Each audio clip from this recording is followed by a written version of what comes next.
Salut les petits poneys. Il y a quelques temps, j'ai décidé de regarder le concentré de frustration fait par Brony Teaching sur le final de la saison 7. J'étais posé en train de le visionner quand à un moment donné, Brony a dit quelque chose qui m'a légèrement fait tiquer. Alors déjà un point qui m'a chiffonné, le poney là qui s'est fait jeter, il a donc été envahi et rendu surpuissant par les ténèbres.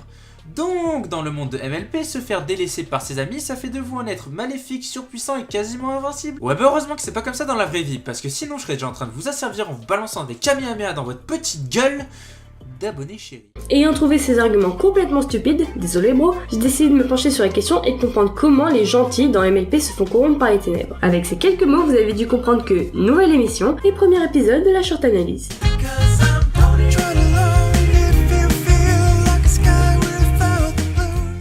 Tout d'abord, regardons qui sont les personnages dont on est sûr qu'ils aient été gentils, qui sont devenus méchants. Bien évidemment, je compte même ceux qui sont redevenus bons, de toute façon ils le sont presque tous. Nous avons donc Nightmare Moon, Starlight, Sunset, Tempest et Stygian. On peut déjà virer Starlight, Sunset et Tempest car elles n'ont pas été corrompues par l'ombre et surtout le fait d'être devenues méchantes est dû à leur propre choix et non à quelque chose d'incontrôlable comme les ombres.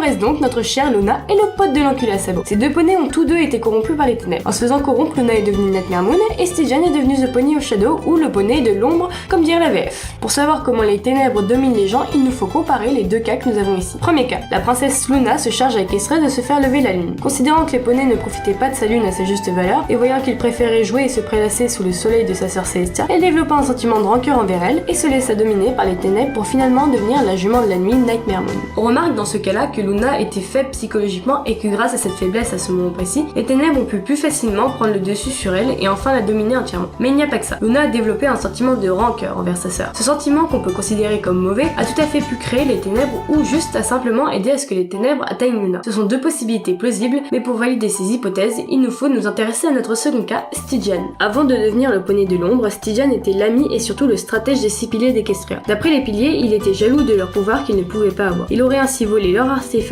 pour pouvoir s'accaparer leur pouvoir. Il a finalement été banni par ces derniers et durant cet exil est devenu le poney de l'ombre. Mais il n'en est rien, Stygian n'était pas jaloux du pouvoir des piliers, mais voulait simplement de la reconnaissance pour ce qu'il avait fait pour eux. Les piliers n'ayant pas compris les choses de cette manière, Stygian se laissa dominer par les ténèbres pour pouvoir se venger. On constate que tout comme Luna, Stygian était faible psychologiquement et avait un sentiment mauvais qui le dominait. Et de la même manière que Luna, pour ne plus subir ce sentiment, il préféra se tourner vers l'ombre, qui est, je suppose, comme le nuage de colère de Starlight, la matérialisation magique des sentiments des poneys. Par ailleurs, on a pu voir concrètement ce que les sentiments matérialisés peuvent faire sur les poneys. Ils prennent tout bêtement le dessus sur les poneys qui en font les frais.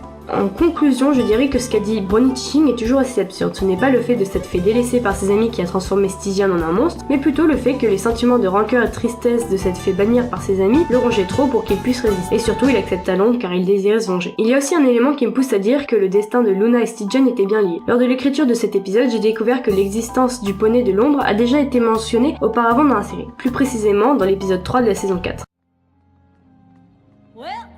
Here we are. What's so daring about this place? This is where we got the elements of harmony. When I was just a filly, Granny Smith told me of an ancient legend. When Nightmare Moon was banished, not every last bit of her dark magic went with her. Granny used to say, when night falls on the castle, that magic takes the form of the Pony of Shadows! You mean like a ghost? No pony knows. J'espère que cette analyse vous a paru pertinente et sur ce je vous dis à plus les poneys.